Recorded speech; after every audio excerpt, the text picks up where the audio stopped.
Avec Salah, le 1-2, il est superbe, la combinaison, Sadio Mané. Oh, c'est somptueux, c'est magnifique, Sadio Mané. Bonsoir amis téléspectateurs d'Afrique Sportive et bienvenue dans ce journal. Voici les titres. Coupe du Roi ce week-end, le Barça remporte son premier trophée de la saison.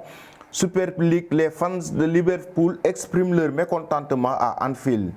Menacée par l'UEFA, la Super League dit avoir saisi préventivement les tribunaux. Tottenham a viré José Mourinho ce lundi pour manque de résultats. Dans la rubrique Que devient-il, nous vous proposons la vie d'après-carrière de Peggy Luyundoula, ancien remplaçant annoncé de Didier Drogba à l'Olympique Marseille. Tout à l'heure pour le développement. Nous démarrons ce journal en Espagne. Le FC Barcelone a remporté la finale de la Coupe du Roi. Les Catalans ont gagné leur premier trophée de la saison face aux Basques. Les Barcelonais ont fait leur travail en deuxième période grâce à des buts de Lionel Messi, De Jong et Antoine Griezmann. Suivons le reportage ou le résumé de cette rencontre avec Edouard Abetou.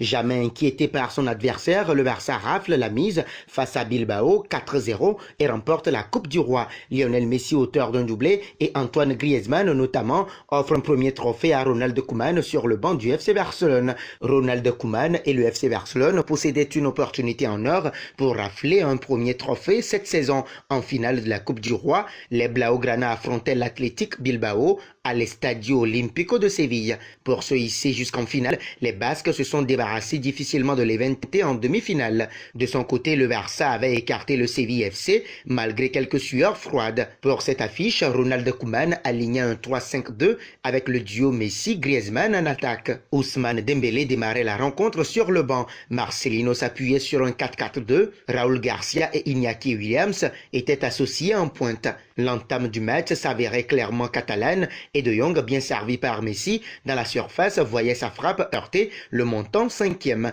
Mais l'Athletic cernait rapidement les failles de son adversaire, notamment sur les phases arrêtées. Et Inigo Martinez, à la réception d'un coup franc, frappé par Béranger, voyait sa tentative filer juste à côté 12e. Dans tous les bons coups offensifs de son équipe, Messi réalisait un petit numéro dans la surface avant de voir sa frappe bien captée par Unai Simon, 28e. Lionel Messi insatiable ce soir. Au retour des vestiaires, le FC Barcelone pensait bien ouvrir le score. Bien décalé par Messi sur la droite, Dest distillait un excellent centre au 5,50 m pour Griezmann qui butait sur Unai Simon, 48e. Sur un nuage, le portier basque sauvait les siens face à Pedri et Busquets, 52e, 53e. Fort logiquement, les hommes de Ronald Koeman ouvraient le score à l'heure de jeu. Messi encore à la baguette, décalait De Jong sur la droite, dont le centre était repris victorieusement par Griezmann, 0,1 60e. 3 minutes plus tard, les Blaugrana réalisaient le break. Sur la gauche, Jordi Alba distillait un centre vicieux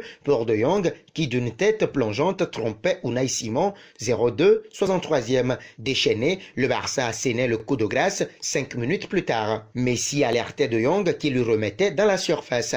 La Pulga effectuait un petit numéro avant de tromper d'une frappe petit filet Unai Simon, 0,3 68e. L'international argentin y allait de son doublé à la réception d'un centre d'Alba et profitait d'une faute de main du portier basque, 0,4 73e. En fin de match, Antoine Griezmann, bien lancé par Messi, pensait s'offrir un doublé. Mais la VAR annulait le but logiquement pour hors-jeu, 86e. Sans trembler, le FC Barcelone raflait son premier trophée de la saison. Dans la nuit du dimanche à lundi, 12 clubs ont officialisé la création d'une Super League européenne, une petite annonce qui a suscité de nombreuses réactions aux 4 coins de l'Europe, une annonce qui n'a laissé personne indifférent si en France peu se sont exprimés jusqu'à présent, hormis André Herrera, qui s'est fermement opposé à ce sujet sur Twitter. Les réactions sont nombreuses et parfois vives aux 4 coins du vieux continent. D'ailleurs, les fans de Liverpool ont montré leur mécontentement aujourd'hui à Anfield. Regardons ce reportage. À peine officiellement lancée, la Super League européenne fait couler beaucoup d'encre aux 4 coins du globe. Alors que plusieurs joueurs ont haussé le ton sur les réseaux sociaux, les supporters de Liverpool ont eux fait savoir leur rejet de cette ligue fermée. Un groupe d'ultras a déployé une banderole devant l'enceinte mythique des Reds pour s'en prendre au club et à cette nouvelle compétition. C'est bien connu, les fans de Liverpool sont donc des puristes. Et le moins que l'on puisse dire, c'est que le nouveau projet de la Super League n'a pas plu aux suiveurs du club liverpoolien. Ces derniers l'ont explicitement fait savoir ce lundi par le biais de banderoles offensives devant le stade d'Anfield. Ontavo, RIP, Rest in Peace, LFC 1882-2021, supporters de Liverpool contre la Super League européenne, peut-on ainsi lire devant l'antre du club anglais. D'autres groupes de supporters, à l'instar de Spion Cup 1906, ont décidé de retirer toutes les bannières présentes dans les travées du stade depuis des mois en raison de la pandémie. Nous avons été en contact avec le club aujourd'hui pour faire comprendre que nous voulons que toutes les bannières et les drapeaux soient retirés dès que possible. Nous retirons notre soutien à partir de maintenant. Nous pensons que nous ne pouvons plus soutenir un club qui place la cupidité financière au-dessus de l'intégrité du jeu. C'est honteux et absolument dégoûtant ce que les propriétaires ont fait. Nous ne savons pas comment ils ont pu aller aussi loin sans que les fans soient consultés. Ils ont vendu leur âme. Aucun fan de Liverpool ne pourrait adhérer à cette Super League. Il serait bon d'entendre le manager et les joueurs venir soutenir les fans sur ce sujet, a expliqué un porte-parole du groupe de supporters de Liverpool à The Athletic. Nous restons toujours avec Edouard, avec la Super League, compétition fondée par 12 clubs dissidents qui a saisi préventivement les juridictions compétentes afin d'assurer son existence face à la menace d'une bataille juridique avec les instances du football, selon un courrier adressé à l'UEFA et à la FIFA et obtenu ce lundi par l'AFP. Les promoteurs de cette Super League se sont dit inquiets face à la réaction de l'UEFA et la FIFA à l'annonce de la création de la compétition. Regardons ce reportage. La nouvelle entité a lancé une procédure devant les juridictions compétentes pour assurer l'instauration et le fonctionnement sans accroc de la compétition, a écrit l'European Super League Company dans ce courrier adressé aux dirigeants de l'UEFA, Alexander Seferin, et de la FIFA, Gianni Infantino. Les promoteurs de cette Super League se sont dit inquiets face à la réaction de l'UEFA et de la FIFA à l'annonce de la création de sa compétition. Dimanche, l'UEFA a en effet menacé d'exclure les clubs frondeurs des compétitions nationales et internationales, tandis que la FIFA a dit lundi désapprouver une ligue européenne fermée et dissidente. Votre communiqué nous oblige à entreprendre des actions protectrices pour nous sécuriser face à une réaction si déplorable, qui serait illégale, explique la Super League. Il est de notre devoir de nous assurer que toutes les actions disponibles pour protéger les intérêts de la compétition et de nos décideurs sont dûment prises. Nous ne voulons pas remplacer la Ligue des Champions ou la Ligue Europa, mais les concurrencer et exister aux côtés de ces tournois, reprendre encore l'organisation créée par 12 clubs fondateurs, exhortant les instances à participer urgemment à des discussions visant à accommoder au mieux la compétition au sein de l'écosystème du football. Dans son courrier, la Super League évoque également un financement d'un montant de 4 milliards d'euros pour sa compétition. La Super League, qui regroupe pour le moment 6 clubs anglais majeurs, 3 clubs italiens et 3 clubs espagnols, fait trembler le monde du football européen depuis l'annonce de son lancement dans la nuit de dimanche à lundi. Nous allons maintenant en Angleterre. Le club de Tottenham a annoncé avoir pris la décision de limoger son entraîneur portugais, José Mourinho, à cause de mauvais résultats depuis la mi-décembre, mais aussi de probables dissensions. Avec une partie du vestiaire, le club anglais a annoncé ce lundi cette information. Le technicien était très critiqué pour le jeu souvent trop frileux de son équipe et les rumeurs sur des dissensions avec une partie du vestiaire se multiplient dans la presse. Regardons ce reportage d'Edouard Abetou. José Mourinho n'est plus l'entraîneur de Tottenham. Ce lundi, les Spurs ont annoncé qu'ils se séparaient du Schwichalouane, débarqué en novembre 2019 pour remplacer Mauricio Pochettino. Le Portugais quitte de nouveau un club sur un échec et voit sa cote en prendre encore un sérieux coup. Ryan Mason prend en charge l'équipe par intérim. Un échec de plus qui commence à faire tâche. Arrivé en novembre 2019 pour reprendre les rênes d'un Tottenham en perte de vitesse depuis la finale de Ligue des Champions, José Mourinho n'est déjà plus l'entraîneur des Spurs.